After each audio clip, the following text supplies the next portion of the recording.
Au final, plus j'y pense et je me dis que SNK, de toute manière, ne pouvait pas avoir de fin satisfaisante. Alors, cette fin de SNK, bonne ou mauvaise fin? Mesdames et messieurs, ici Chaz sur la chaîne secondaire Chaz le Phénix pour parler du tout dernier épisode d'SNK qui a été diffusé sur Crunchyroll à 1 h du matin et comme bon nombre de personnes.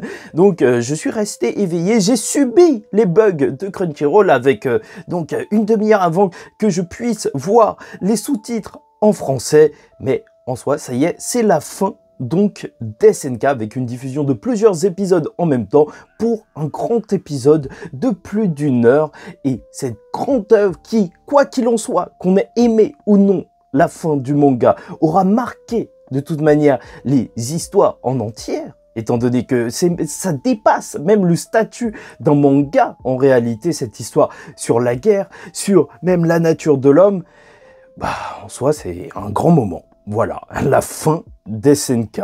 Et donc, je vais vous donner mon avis. Oh, ça me tue, Reiner, il est encore vivant! Qui n'est pas spolié par, je sais pas, des recherches quelque part, si j'ai des forums ou je sais pas quoi, des avis différents. Non, je viens juste de voir l'épisode, j'ai pas regardé les avis différents qu'il y avait pour lui, mais je vous avoue que j'ai été déçu, en fait, après mon visionnage, en plein milieu de la nuit, tu vois, à 3-4 heures du mat, je me disais, mais qu'est-ce que je venais de voir? C'était un truc de Golemon. Puis je me suis réveillé, et en vrai, en relativisant, c'était peut-être moi le Golemon. C'est pour ça qu'on va en parler, étant donné que cette grande conclusion, déjà, la fin, en soi, la mort d'Eren, c'est quelque chose d'assez en fait, attendu en réalité, étant donné qu'il avait commencé à décimer une partie de l'humanité et qu'il arrive à la fin de la série, donc à 80% de l'humanité qui est morte, alors le simple fait qu'il ne soit plus en vie, c'est totalement logique. Voilà, tout simplement, déjà ça c'était quelque chose d'attendu. Et c'est donc plus dans la forme que je pense que j'ai eu quelques problèmes avec certains moments qui m'ont peut-être sorti donc de l'histoire, mais c'est vrai qu'on a eu du grandiose en termes d'animation. C'était beau, il y a vraiment des scènes qui ressortent, comme quand ils étaient juste accrochés en dessous dans la cage thoracique d'Eren et tu voyais tout cet effet de lumière, même donc tous les effets de paysage, donc même à la fin de la série, quand tu vois que le grand terrassement, donc les plantes elles repoussent et compagnie, de toute façon, c'est une histoire qui parle du monde SNK, de la beauté du monde, t'as envie de voir la mer, t'as envie de voir les lacs de feu comme ils le disent si bien.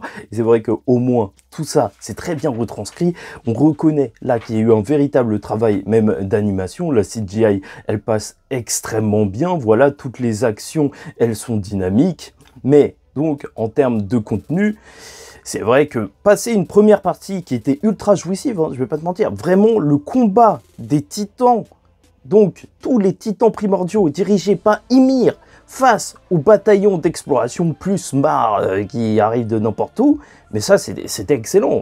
Franchement, je sais pas pour vous, mais clairement, moi j'étais trop heureux avec mon groupe là, on regardait, on voyait un titan crocodile, un titan serpent, le titan arc, qui attendait le titan arc ou le titan trident. Ça, c'est juste excellent de pouvoir donc avoir ce côté hyper jouissif, hein. T'es là, tu vois plein de titans différents, c'est peut-être ça que t'attends de l'attaque des titans, une attaque de titans, littéralement. On a même eu le titan Okapi, qui aurait pu penser que l'Okapi aurait une si grande importance, qui savait ce qu'était un Okapi.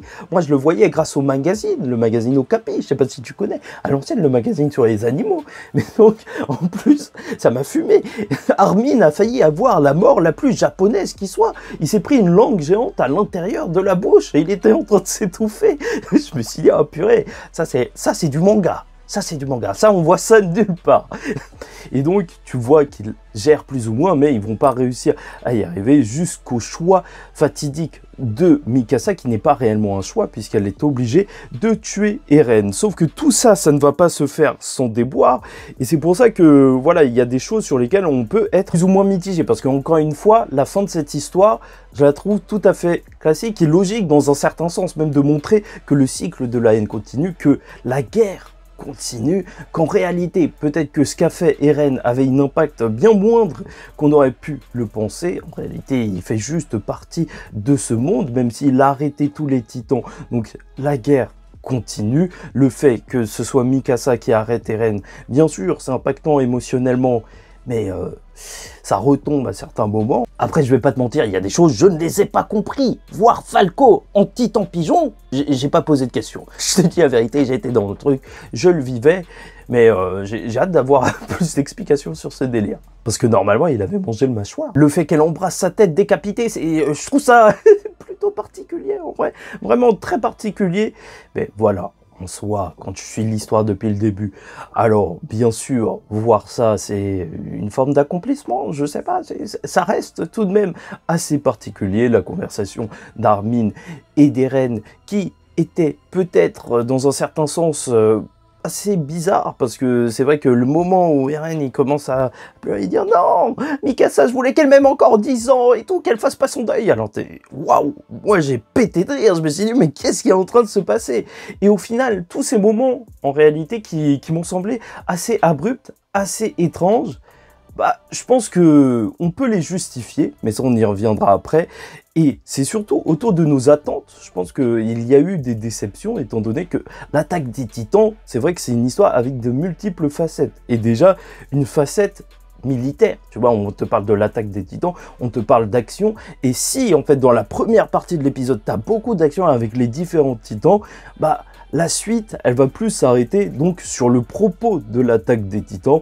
Et là, c'est vrai que peut-être ça pouvait être décevant pour des personnes de voir qu'il y a eu autant de parlotte entre guillemets, sachant que l'attaque des Titans, ça a toujours été ça, mais peut-être qu'on s'attendait à ensuite à un combat un peu plus épique à certains moments. C'est vrai que le moment où Mikasa elle rentre à l'intérieur de la bouche d'Eren pour aller lui couper la tête, bon, en soi c'est quelque chose qui passe très brièvement. En vrai, une fois qu'elle a pris la décision, ça se passe en 2 minutes, alors que c'est quand même la plus grande et l'action finale de la série. Voilà, donc peut-être qu'on peut être déçu par ça, par le propos même au final, parce que je me suis dit qu'il y avait un côté assez particulier en fait. Il y a eu beaucoup de personnes qui étaient déçues autour de moi, et même moi en fait, dès qu'on venait de terminer l'épisode, c'est que toutes les actions d'Eren, en réalité, il n'y avait aucune finalité directe. Enfin, directement, ce qu'on te montrait, même à court terme, c'est que la guerre continuait, que donc les Eldiens s'entre-déchiraient, et que même ses amis, donc là, en revenant sur l'île du paradis, il y avait moyen qu'ils se fassent tuer.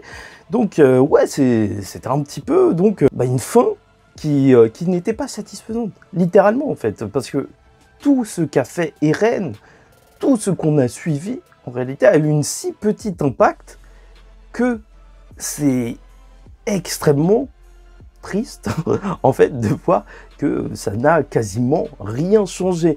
Et au final, ça a beau être pas satisfaisant du tout quand on y repense.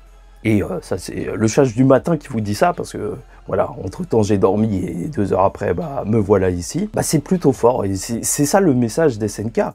C'est que, ok, c'est pas satisfaisant de voir que tout ça n'a servi plus ou moins à rien, cette histoire, que le cycle continue. Je crois que la musique, elle dit ça, la musique de fin, que le cycle continue, et même tu vois des tours se faire exploser et tout, le 11 septembre, donc à la version eldienne, et ce petit rentrer encore une fois dans un arbre, comme si l'histoire se répétait encore et encore, et au final c'est ça le propos des SNK, c'est que quoi qu'il arrive, en fait il n'y a pas de bonne ou de mauvaise solution. Je me suis même demandé si Sig il avait peut-être pas raison avec son histoire d'éradication douce, mais c'est vrai, les guerres continuent, et c'est à la fois donc pas satisfaisant de voir ça, de voir que la fin n'a rien changé, mais aussi, dans un sens, c'est cruellement réel, et c'est là qu'il y a la force, véritablement, des SNK. Et même, en fait, tous les points sur lesquels j'aurais peut-être des problèmes. Rien que le fait que, donc, il y a une longue conversation où Eren passe un petit peu pour un golemon. Bah, littéralement, il le dit. Il est débile.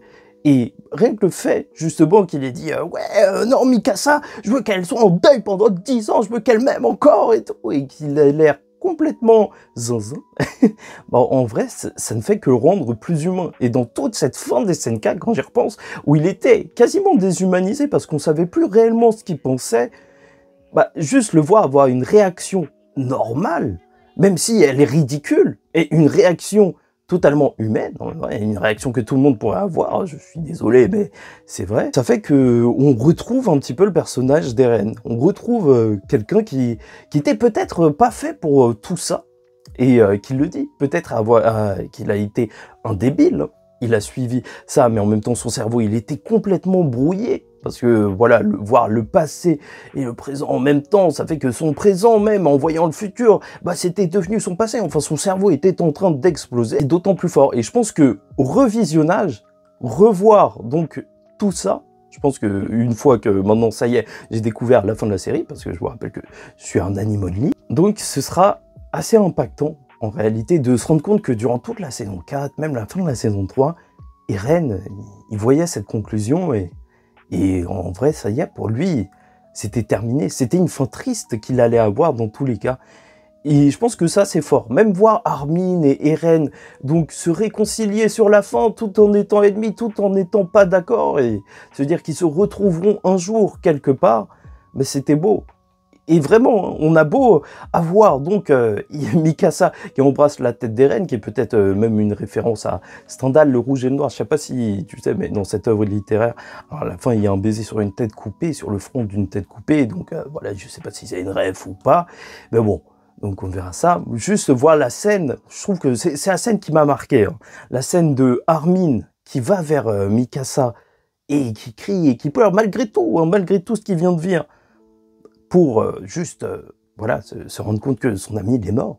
Ah ouais, c'est fort, c'est fort. Non, il y a des scènes en vrai qui sont particulièrement fortes. La scène du bébé qui est transporté un peu partout, c'est une scène qui est pleine d'humanité. Et sur de nombreux points, donc c'est satisfaisant de voir même les anciens titans, ceux qu'on a connus, se rebeller. Et le SIG qui était comme ça, cette scène était tellement marrante, elle sortait tellement l'ambiance générale avec le SIG qui fait waouh, c'est super beau ce qui se passe, il est à poil, il est en train de tenir son pic, littéralement c'était un pic, hein, il tenait pas autre chose. Donc, et Rivail qui fonce dessus pour lui couper la tête, pour enfin terminer cette histoire, c'était fou. Mais encore une fois, voilà, on a peut-être des problèmes avec le fait qu'ils se sont battus contre un ver de terre, c'était ça le méchant de la fin de SNK, un gros ver de terre. Et là où très important, j'ai eu un petit peu du mal avec toute cette histoire d'Ymir qui était amoureux de frites ou de potatoes, enfin du roi.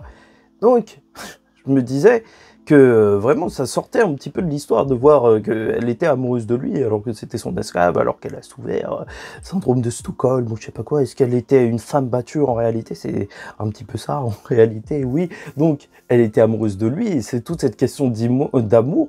Peut-être qu'elle semblait mal placée, mais en y repensant, en réalité, c'est peut-être super important, justement, qu'on te parle d'amour dans cette fin des SNK. Parce que si on te parle de guerre, alors le point culminant de tout ça, et même ce qui a motivé Eren dès le début, c'est son amour pour sa mère. Et ensuite, son amour pour ses camarades. Faire d'eux des héros, entre guillemets, si c'était une bonne ou une mauvaise solution, ça, à vous d'en juger. Et au final, ça fait que, en vrai, oui, tout ça revient à une question d'amour. Donc, voir même cette scène avec Mikasa qui s'en libère, entre guillemets, parce que c'est dire que malgré son amour, elle va faire le bien pour l'humanité. Bah, c'est aussi un message. C'est un message en soi qui est valable et qui s'entend. Et qui peut-être au premier visionnage, tu te dis, mais c'est quoi ce truc de Golemon? C'est quoi ces bruits de Golemon là? De voir le roi Potatoes qui... Pourquoi on parle de lui là? C'est quoi son délire? Mais en vrai, non, je trouve que tout ça se tient. Tout ça se tient énormément. Au passage, n'hésitez pas à liker ou disliker la vidéo, commenter, donner votre avis en commentaire et vous abonner si vous n'êtes pas encore abonné parce qu'on parlera de manga, d'anime et d'autres choses. En vrai, on a eu le droit de belles scènes. Voir Mikasa sous l'arbre avec la petite musique à côté de la tombe d'Eren, les voir évoluer jusqu'à la fin de l'épisode. En vrai, ça aurait été généreux avec ceux qui ont visionné l'attaque des Titans jusqu'à la fin. Et peut-être que ce sera une fin en demi-teinte pour certaines personnes, mais je pense qu'au final, c'était ce que ça devait être. Hein. SNK, ça pouvait pas se terminer bien. Est-ce qu'on pouvait être satisfait d'une histoire où tout le monde était mauvais, où tout le monde était bon en même temps, tout le monde se battait pour ses propres intérêts, et c'est juste la vie. Hein. C'est cruellement réaliste de voir que ça existe, hein, ce genre de conflit, et que les guerres, elles se perpétuent. Et ça fait de SNK une histoire qui, peut-être, n'est pas la plus agréable avec la fin la plus jouissive qui soit, mais peut-être la fin la plus réelle. Ça a été, d'une certaine manière, raconté lentement, étrangement, avec des rêves, voilà, où il parlait avec ses camarades. Mais je pense que c'est une bonne fin. au final, même si j'ai eu du mal, hein, juste après l'avoir vu, c'est une bonne fin. Dans un certain sens, je pense que la nature même d'SNK faisait que la fin ne serait pas satisfaisante. Vraiment, je pense que faire une fin satisfaisante où Eren, il aurait réussi à changer quelque chose, bah ça aurait été à contresens du message de l'œuvre. Bon, de toute manière, ce serait peut-être même un petit peu facile de se dire que si Eren, il a réussi à accomplir quelque chose de grand en mettant fin au Titan, mais bon, il y aura des mecs qui vont inventer la bombe nucléaire, il y aura un Oppenheimer qui va arriver dans la série, tu sais très bien, plus tard. Et ça fait que, non, malheureusement, ce cycle, il va continuer. C'était juste se priver d'une forme d'arme, entre guillemets, et ça continuera. Telle est la cruauté du monde humain. Et peut-être qu'au niveau du rythme, c'est particulier d'avoir beaucoup de conversations de personnages entre eux, d'avoir même les Mars et les Eldiens qui continuent de se battre et compagnie. Et au final, ça revient au fait que cette histoire, elle est profondément humaine. Et montrer des humains, même si, voilà, on pouvait s'attendre à un gros final encore plus épique que ce qu'on a eu, largement plus épique, bah ça sert le propos de l'œuvre. Et c'est pour ça que je pense que c'est vraiment pas une mauvaise fin. N'hésite pas à me dire ce que toi t'en as pensé en commentaire, parce que je vais me faire défoncer. Ceux qui ont apprécié la fin, ils vont retenir mes arguments comme quoi j'ai pas apprécié, et ceux qui n'ont pas apprécié, ils vont me dire que ouais, voilà, c'est pas bien que t'aies apprécié. Enfin, dans tous les cas, ça va partir dans tous les sens. C'est pour ça, j'aurais essayé d'être honnête, d'avoir donné mon avis à moi et à moi seul.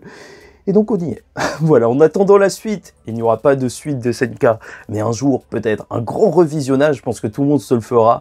Moi personnellement, je me le ferai, le grand revisionnage des SNK, peut-être dans quelques années, et je pense que la série sera toujours autant actuelle, toujours aussi forte à regarder. Quoi qu'il en soit, SNK, ça aura été une œuvre tellement particulière, l'attaque des titans, en réalité une histoire sur la guerre, sur l'être humain, sur l'amour aussi, et sur le monde, que ça restera dans les mémoires. Très clairement. Peut-être l'œuvre du siècle. On en reparlera quand je serai mort. En gros, on en reparlera pas. Je vous dis ciao tout le monde, faites très attention à vous, et surtout, paix sur vous.